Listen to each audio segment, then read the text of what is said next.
Solar energy is still a bit of a mystery to a lot of people in our network. Take a panel whenever you get ready. With the right information, crews can easily begin integrating solar technology into their programs. This series has that information.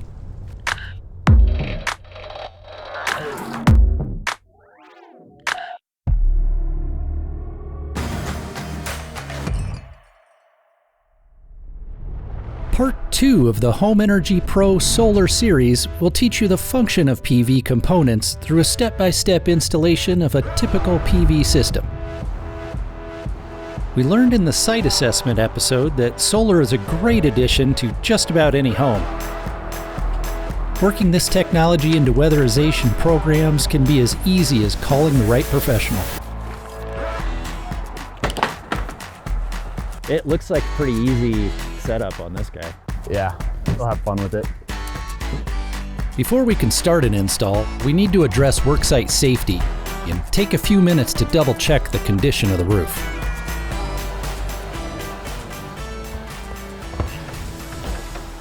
Yeah, I'll take it from here. There you go. In most cases, the safest option for working on a sloped roof is installing an anchor or two and roping up with a full body harness. We'll go ahead and do that first. Now that we're safe, let's look at the roof surface. The auditor should have assessed the trusses and roof surface already, but it doesn't hurt to double check their work. The shingles do have some wear, but not enough to concern us. So, it's time to get busy installing the system.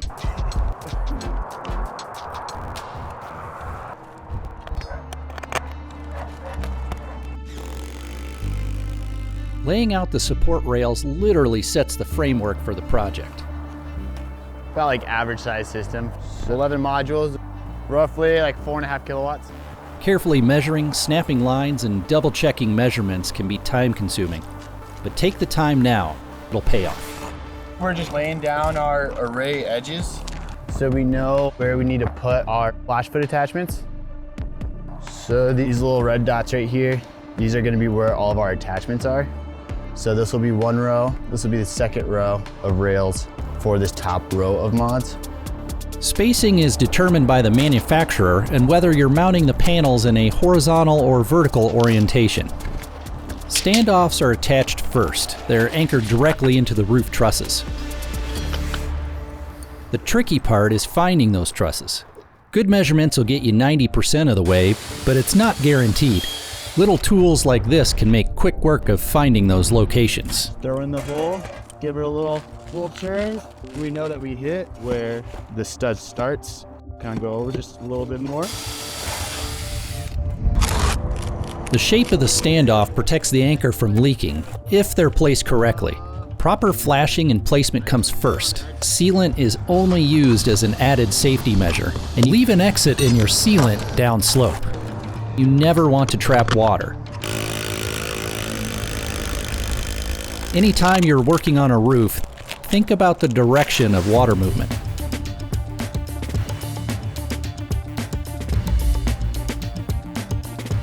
The standoffs are in. And then here's your tower. That's how you put it on initially, and then give it a twist.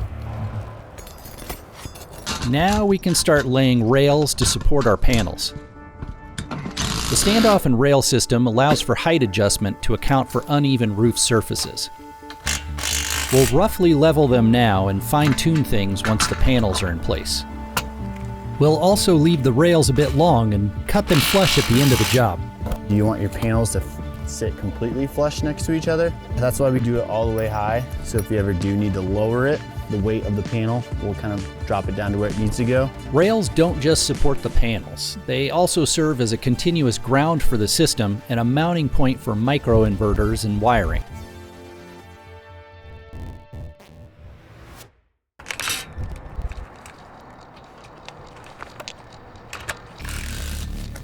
Since we're installing microinverters on this system, they'll come next.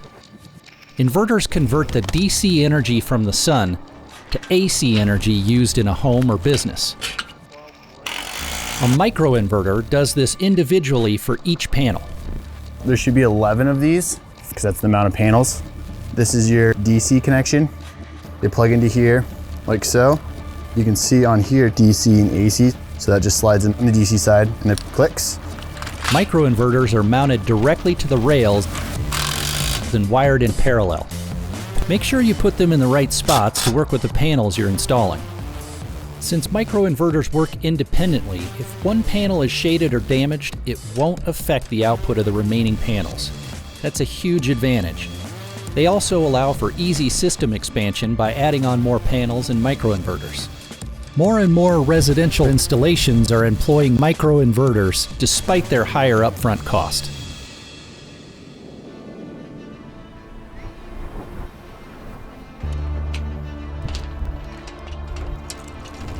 Wiring is its own task, but it's happening throughout the job, and how well you do it is more important than you realize. We'll use this wire, called like raw Q cable. As you can see, it's sunlight resistant. 100 volt, UV rated.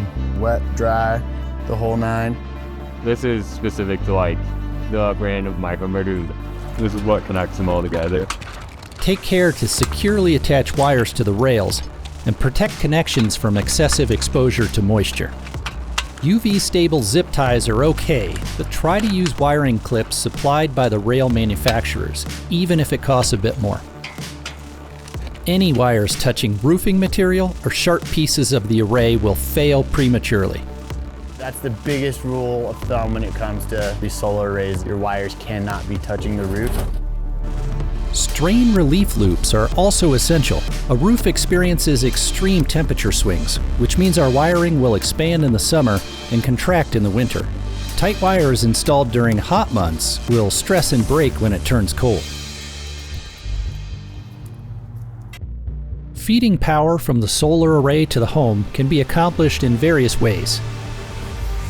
So we have to get power from this array all the way to our meter, which is on the other side of the house. We run Romex for that. Ease of access, location, local building codes, and the size of the system factor into that decision. Ideally, the electricians are going to be going through the crawl space. Oh, I see. You got access to a crawl in here. And that's what will be exposed to the solar deck. And then, yeah, I'll be up top. All right, we're ready. Just installed our solar deck. So solar deck, that's like a junction box to combine that wiring from your PV array to wiring in your house. We got our Romex. We have that Q cable coming in. It's gonna be coming in here. Black to black and then red to white, just like so.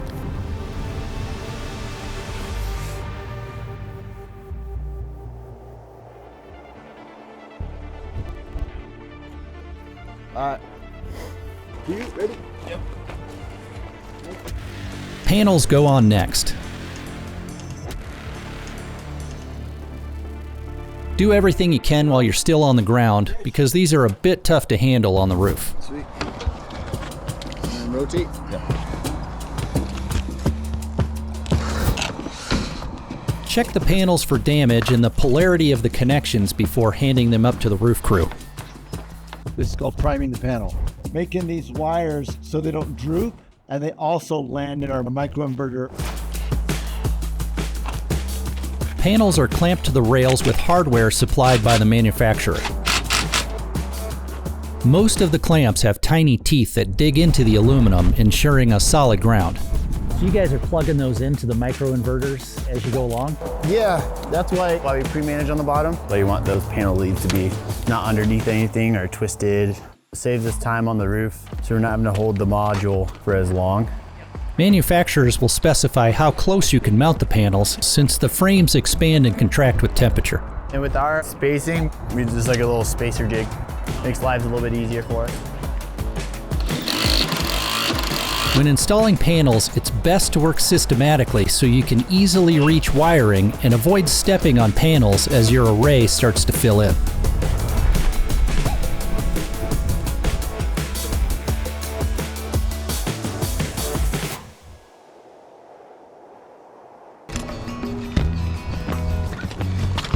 Well, that's it for this crew. Next up is connecting the system to the electrical panel and commissioning.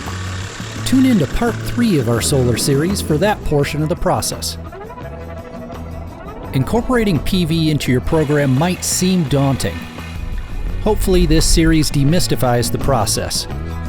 It's just a sequence of steps like anything else.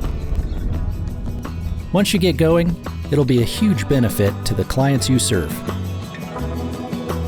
And there are always home energy pros to help you along the way.